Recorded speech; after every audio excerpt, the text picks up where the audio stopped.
Today, I want to talk about the different schools of Vedanta. If you are familiar with Vedanta in Hindu philosophy, you will see that Vedanta has different schools of thought. You think Vedanta is one philosophy. No, it has different schools of thought. You might have heard about Adi Shankaracharya. Adi Shankara's one type of Vedanta. Then Sri Ramanujacharya's different school of thought in Vedanta. And then you have Madhvacharya as another school of thought. And you have like this, these are the three popular schools of thought in Vedanta, but then there are multiple schools of thought in Vedanta. But I wanted to kind of declutter what this actually means, why Hindu philosophy has these multiple schools of thought and which one is true. If you see the history, especially the last 5 to 600 years, you will see that one school of thought claiming that ours is the truth, ours is the actual truth, and there is argument and counter argument called polemics, argument and counter argument between different schools of thought, trying to promote or trying to establish the truth of their own philosophy and trying to argue against the other school of thought. So let us see why this happens within, why this confusion.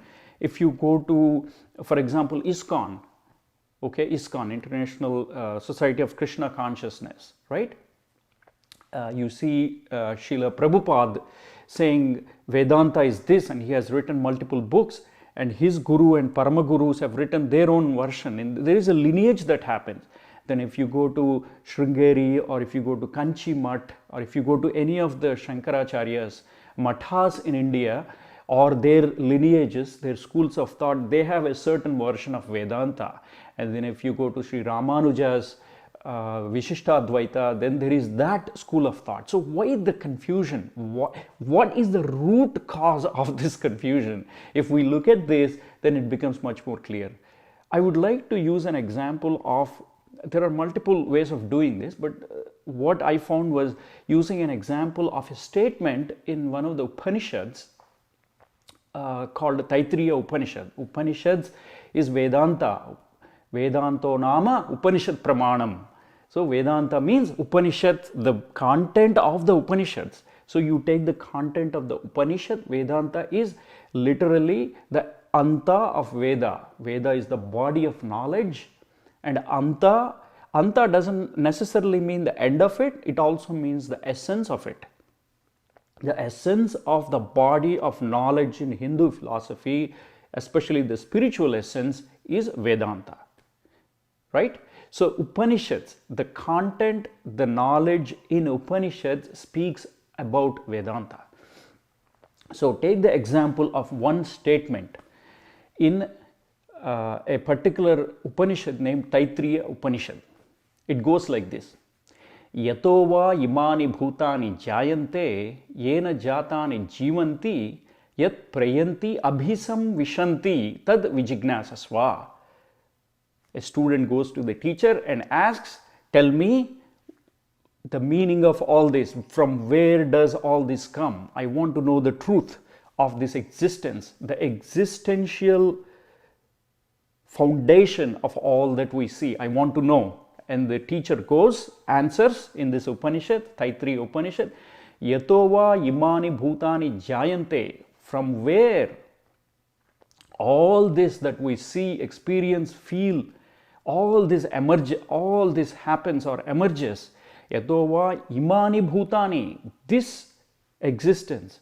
Bhutani means everything that exists, all bhutas. Yatova imani bhutani jayante. Emerges, arises. Yatova imani bhutani jayante. Yena jatani jivanti. And that which has arisen, that which was created, continues. Imani bhutani jayante yena jatani jivanti yat prayanti abhisam vishanti. And in the end, where everything goes back into it, that is the essence of this existence. That is what you want to know, that Go and find out what that is. This was the answer given. Now see the magic in these words. In this one statement or in this one mantra, you can infer multiple meanings out of it. It is poetic. It is not prose, it is poetic.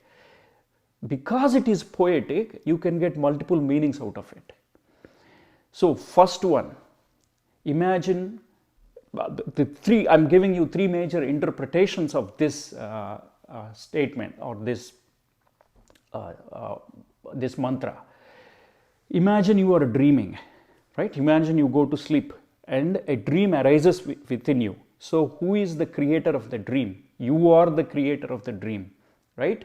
So the dream arises within you, the dream sustains because of you, and the dream goes back into you, right?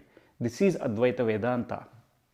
All the existence we see, the entire universe, what we feel, hear, see, everything, all the human experience or experience of anybody, anything, is a manifestation within that thing called Brahman.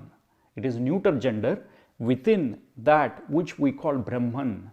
So just like the dream arises, sustains and dissolves back into you, but the dream does not have a real existence. It is mithya, it is an illusion. But when you are dreaming, the person in the dream feels it is real. But the one who is dreaming has the power to generate, to sustain, to dissolve it. And therefore, this is the meaning, this is Advaita Vedanta.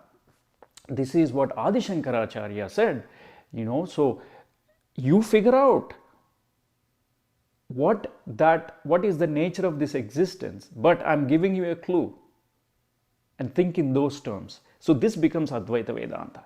Now, school number 2 or school of thought number 2. Imagine your hand or a finger or your eye, ear, nose, that is part of you, that is because of you, right? And that sustains because of you. And if you dissolve it, it is part of you. So imagine Brahman or that ultimate reality becoming something, right? It's not manifesting, it is real. It is becoming something. So that Brahman becomes the universe, becomes the plants, trees and everything within the universe. All the feelings, everything is within it. It becomes that. And from within, because it is part of that ultimate reality, it can go back into it. When it dissolves, what happens when a plant dies, when a human being or when organic matter dies?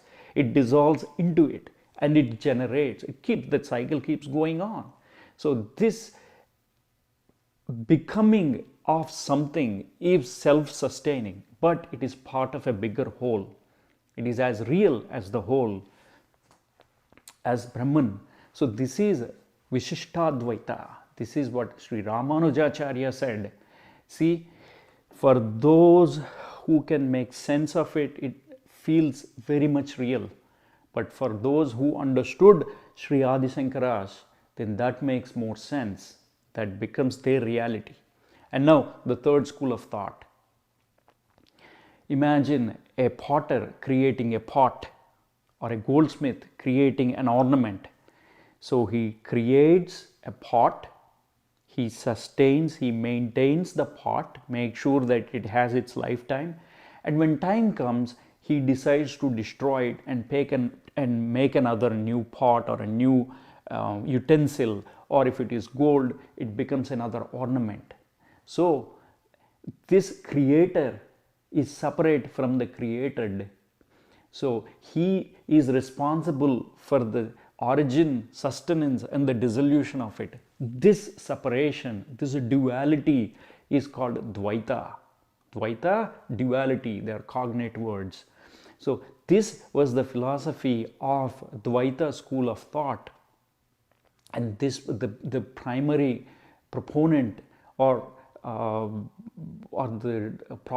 teacher of this, guru of this school of thought is Madhvacharya. So like this, there are many other schools. Because you take this one sentence that is in the poetic form, Yato va imani bhutani jayante yena jatani jivanti yat prayanti abhisam vishanti, and you can infer many ways of explaining it.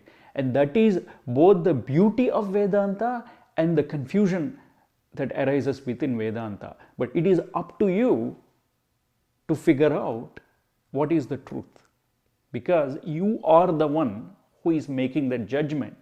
But if you feel like, yes, Vishishtadvaita is the truth, then so be it. But there is an opportunity to find what the other schools of thought are saying and see the truth in it.